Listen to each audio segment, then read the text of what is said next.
Disrespect, nigga. My name's Steven Mills, nigga.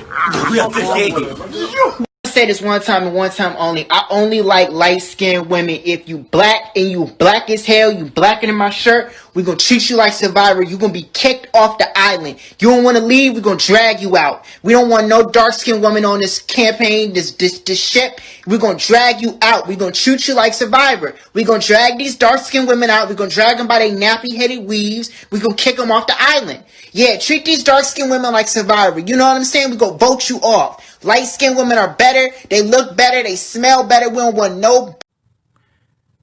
Family, what you looking at on the screen here is a damn clown.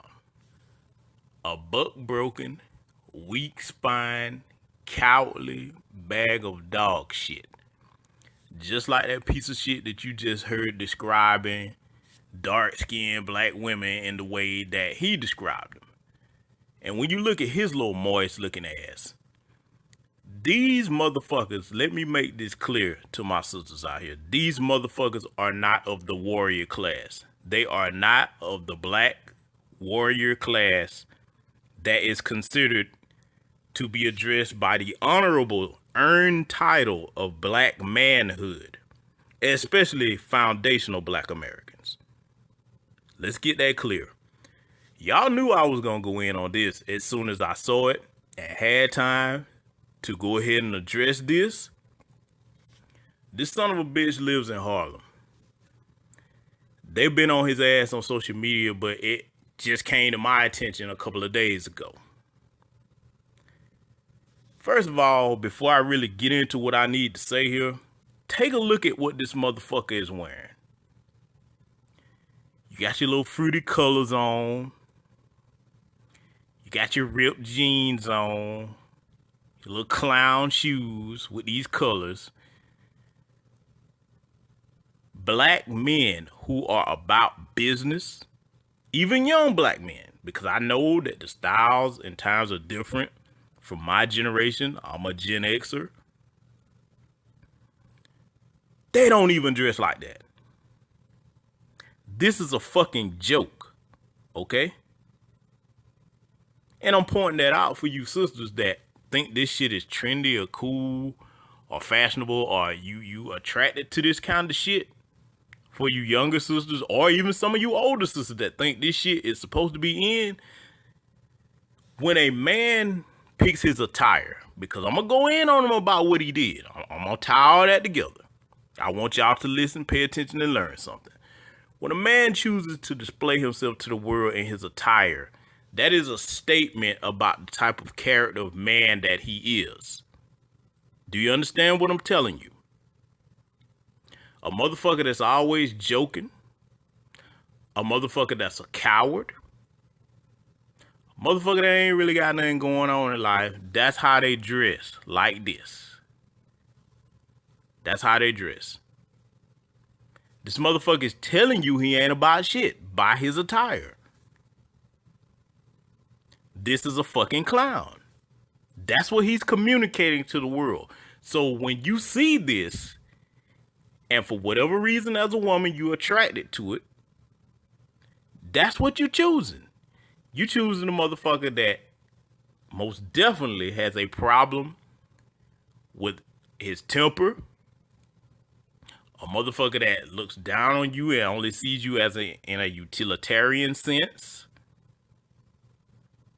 And a motherfucker that's likely to do what this son of a bitch did when he hit this sister with the skateboard.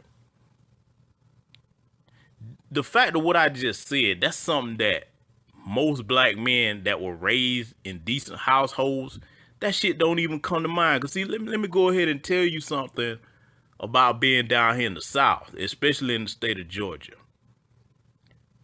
Do you have some bitch niggas that do that kind of shit? You do. But I'm going to tell y'all something about most places down here in Georgia. It's few and far in between. Because see, one of the things down here, when you do that kind of shit, and other brothers find out about it, whether they related to that sister or not, you gonna have hell to pay.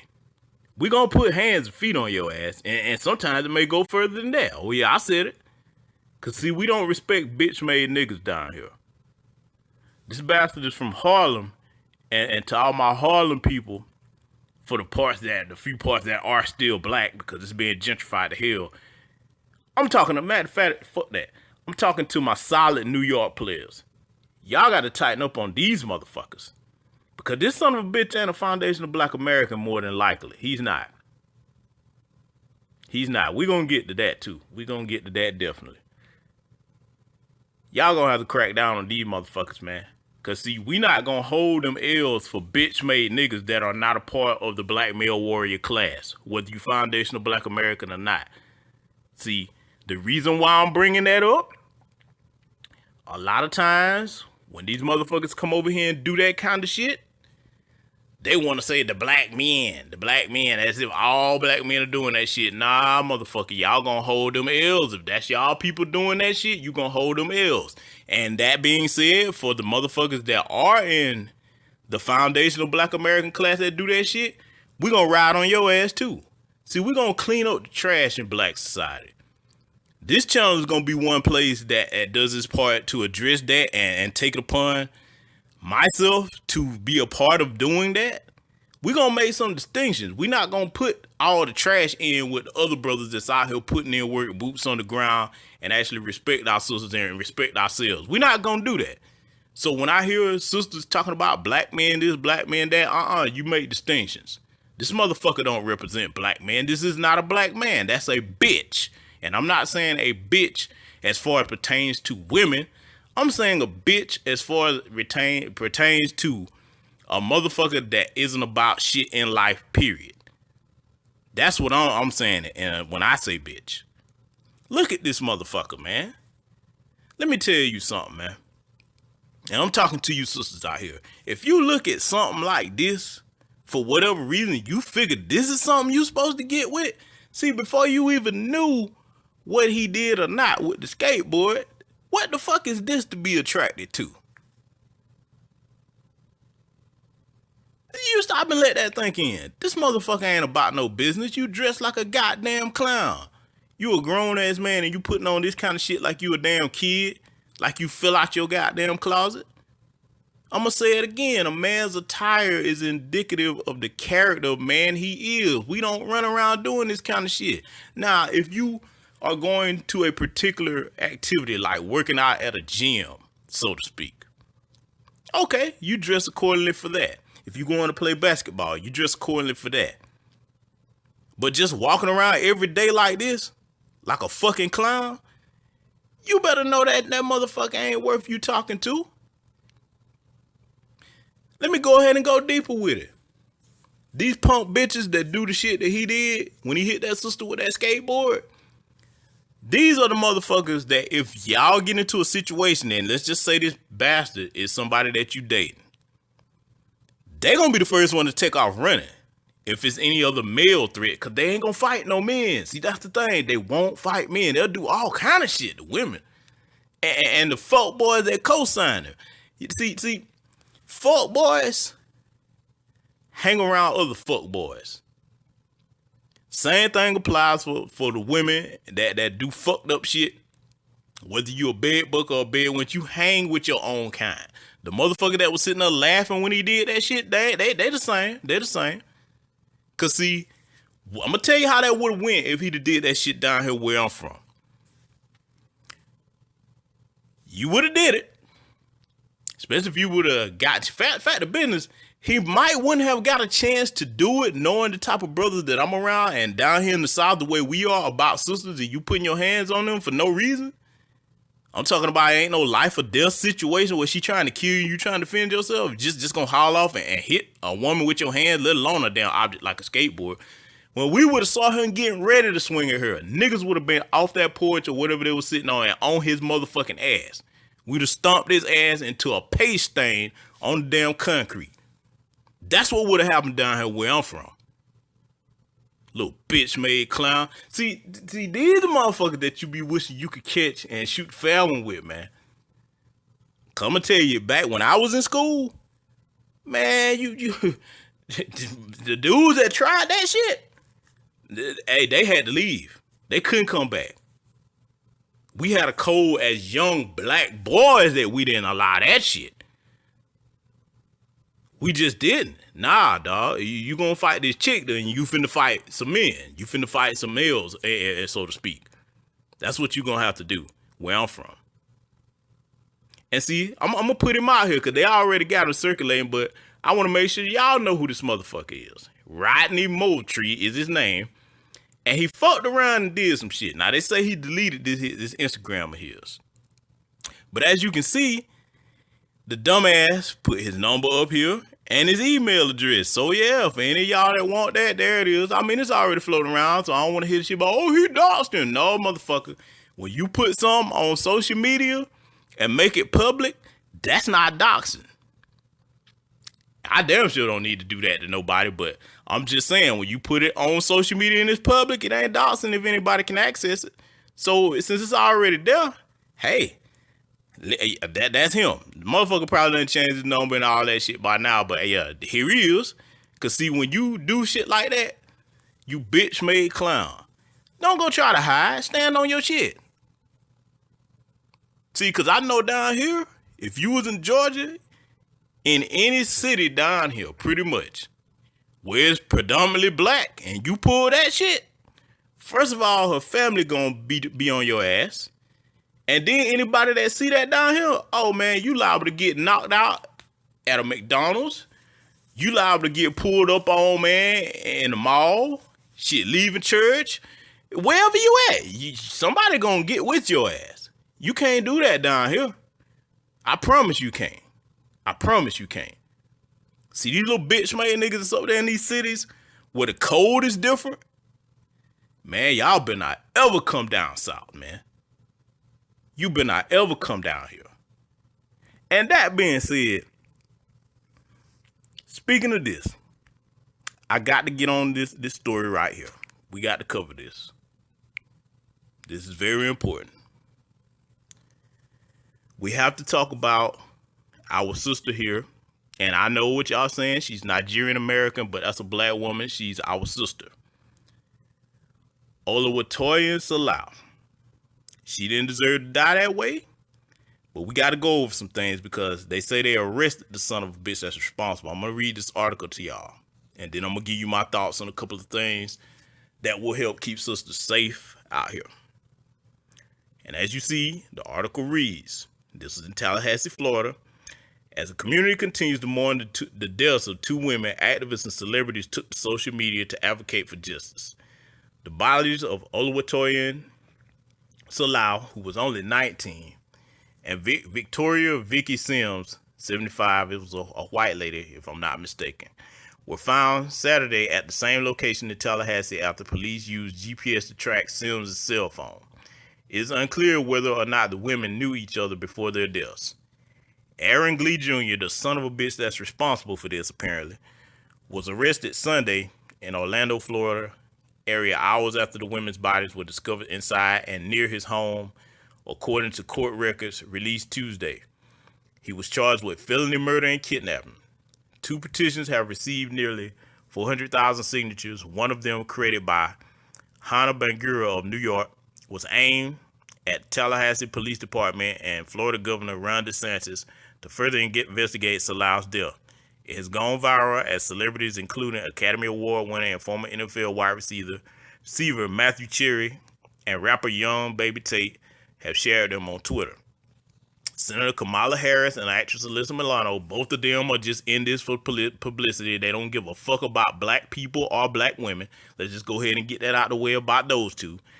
Alyssa Milano, George Floyd family attorney Ben Crump with his mush mouth ass, and Moonlight director Barry Jenkins have also expressed their support for justice in the disappearance and the death of the activists.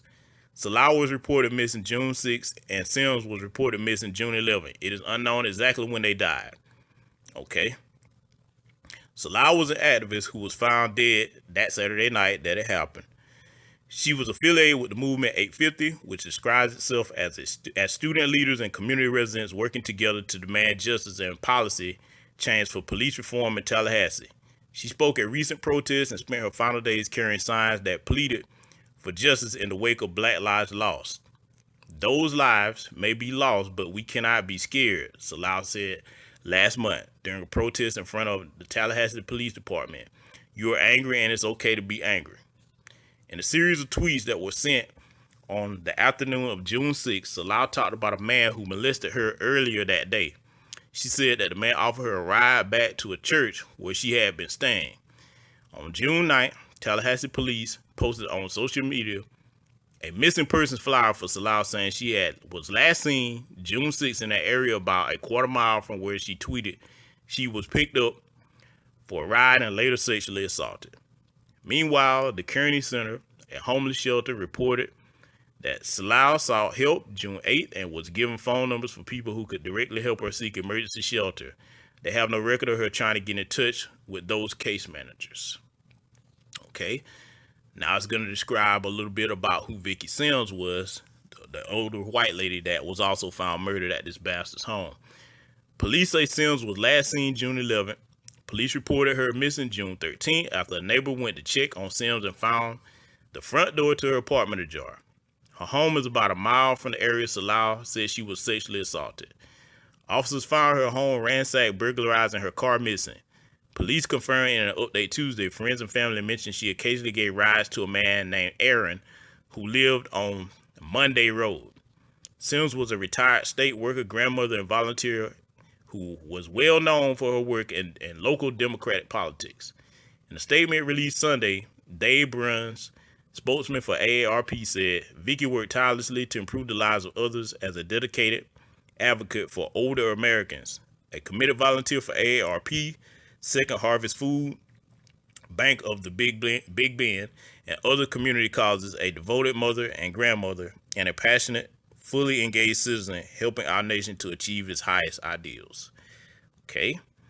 And they said this Aaron Glee Jr. was arrested early Sunday morning in Orlando on a warrant for murder, according to jail records. The arrest came hours after police descended on his dilapidated home on Monday Road on Saturday night. When police found Salau and Sims' bodies on the property, according to jail records, the original charge against Glee was kidnapping with intent to terrorize. Glee was also arrested May 29th on separate aggravated battery charges after an officer spotted him kicking a woman in the stomach, according to police reports.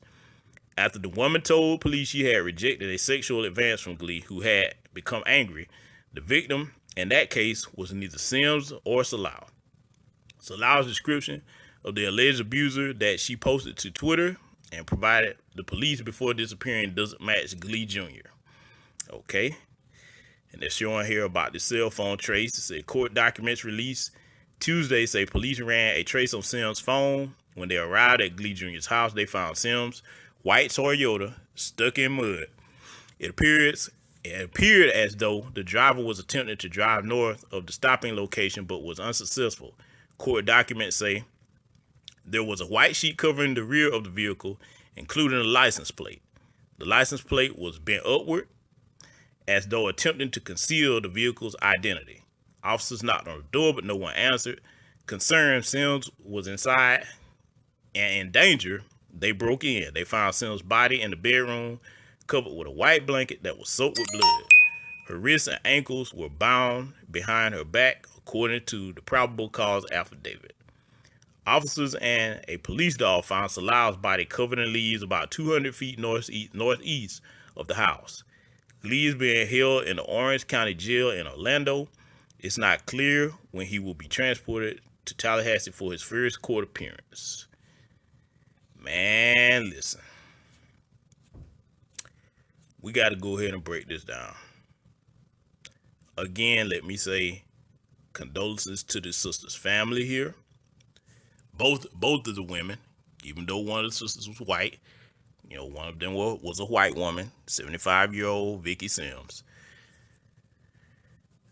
When we look into the background of Sister Oluwatorian Salau, it's clear that her home life was very unstable and troubled.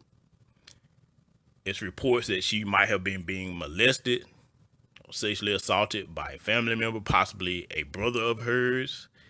And so in that situation, she was only 19, just graduated high school. You don't have any money.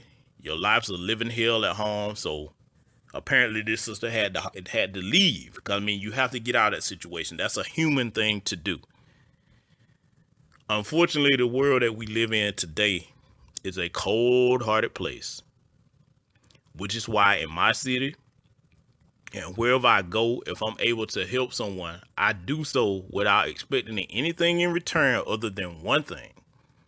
If I'm able to help you, when you are able, you help someone else that you know that's in need.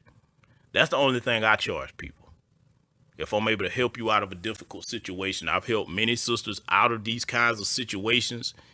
But the thing is, when you are this young and in this situation, you don't know anybody else to turn to. You don't know where to go that's safe. So this is what I'm saying, man. I'm saying this to brothers and sisters. The people that's in your social circle. You need to have a friendship based on more than just what you have in common for enjoyment. Talk to each other. Let each other know what's going on. So that way, if they have some type of issue, they can be there for you. And for sisters in particular, those of you that deal with being sexually assaulted, molested, or whatever, I know that is not an easy thing for a woman to talk about. I'm not a woman, but I know plenty of women and have listened to you all. You know, some tell me about these types of things. I've helped people that have gone through it. It's hard for y'all to talk about it. So you're gonna have to try to find other women. And if you do talk to brothers, let me give you brothers some advice. If a woman comes to you and tells you about something like that, man, listen. Don't ridicule her. Don't go trying to tell her, oh, you shoulda, woulda, coulda did this. The first thing you need to figure out is, okay, sister, I hear what you're saying, but I want to figure out how we can help you. I want to figure out how we can get you to safety. Do you need anything? And you do that without expecting anything in return. You do it because that's your sister, man. That's a black woman. That's why you do it, okay? A lot of us do it every day. I'm not talking to all black men because I'm making that distinction. But you have to, as a man, let me talk to my brothers for a minute. As a man, a black man, we are the leaders. We are the protectors. And that also means doing things for people without expecting things in return, as far as, okay, if she's not dating me or if I'm not trying to get sex from her, everything ain't about that, man. Because see, when you look at other races, they help their own regardless of any of those things that I mentioned. If you see a white woman getting jumped on and there's other white people around, those white men don't sit there and wait to see if she gonna have sex with them or if she can date them or whatever before they help her. They on code. They gonna help their people. So in this anti-black war that we find ourselves in, how are we going to stand a chance if we don't react with the same code when our sisters need us? And I'm talking about the brothers that think that way to hopefully get you to change your mind. Now, I know some of you motherfuckers are beyond help on that. The ones of you that have these attitudes towards women where every time that you help or a sister, she got to owe you something in return. I know you motherfuckers are lost causes. But for those of you that are hearing this, that are listening to me, think about it from that angle, okay? Because see, one day, if you have a daughter, or one day it could be your mother or grandmother, they're going to need some help as women. We can't be with our women 24/7. Can't be with anybody 24/7. So that person is going to need some help. So if it comes down to you to be able to help them, you keep that in mind, man. Because see, when you turn them down, life is a circle. That's going to come back around to you. That's going to come back around to your loved one. That's going to be in a situation where they need help and somebody turns them down. And fate finds them on the receiving end of something like what happened to the sister here, Oluwatoyin and Salau. Now, let me go back to my sisters. Sisters, listen to me.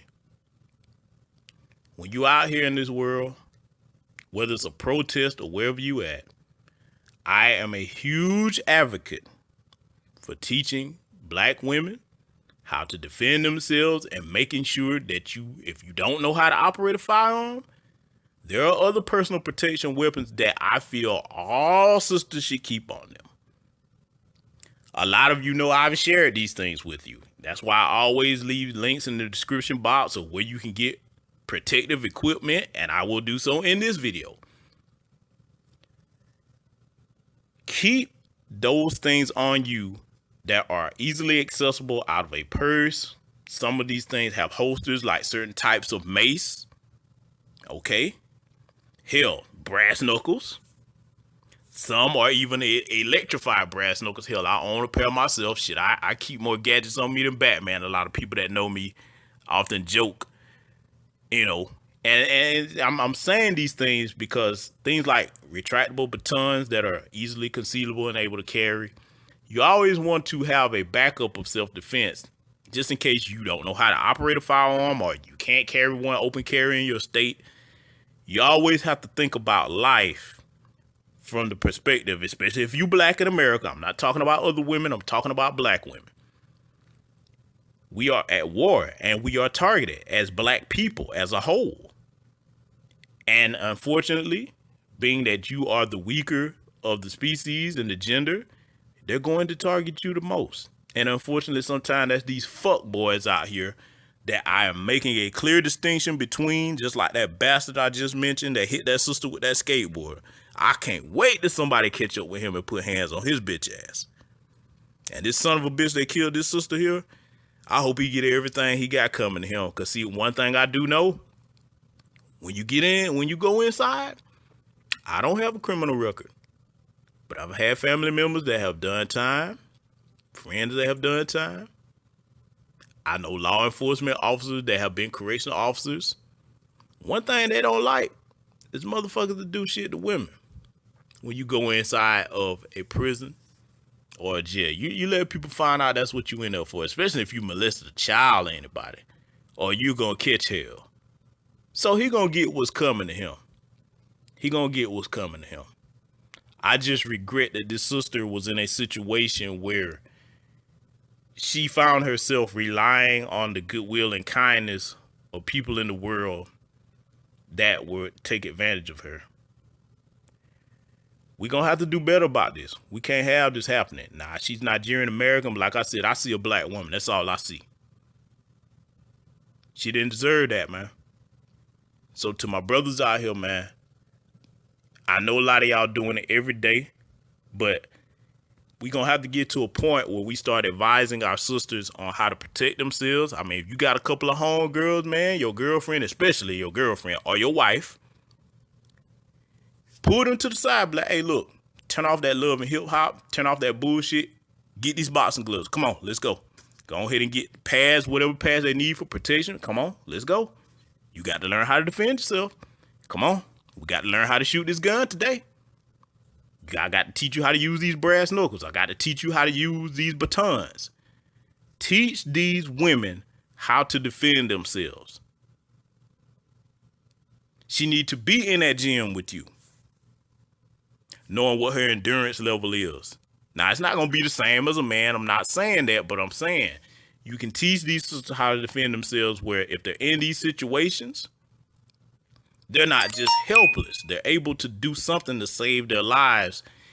And my suggestion for that, before I close this out, sisters, if you ever find yourself in a situation where you have to go toe-to-toe with a man for your life, remember, your objective isn't to stay there and try to keep fighting. Your objective is to hurt this motherfucker long enough to create separation where you can get to safety. Because it's going to be a lose situation if you sit there and try to match strength for strength with a man.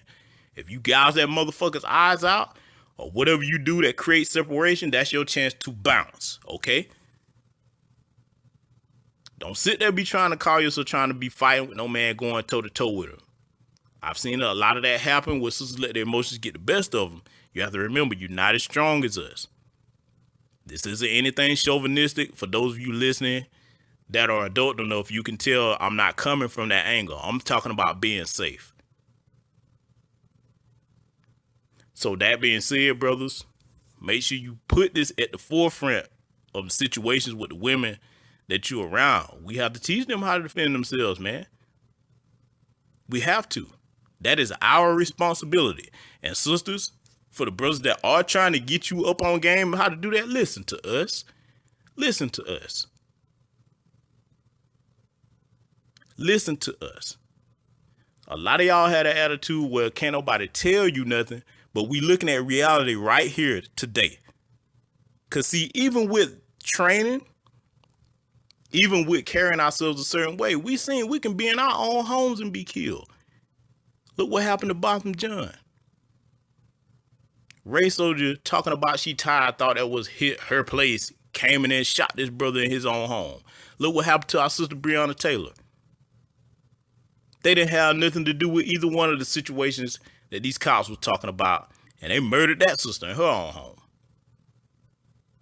So what I'm saying is, since that could happen to any of us at any time, at least be prepared when you out and about out here, okay?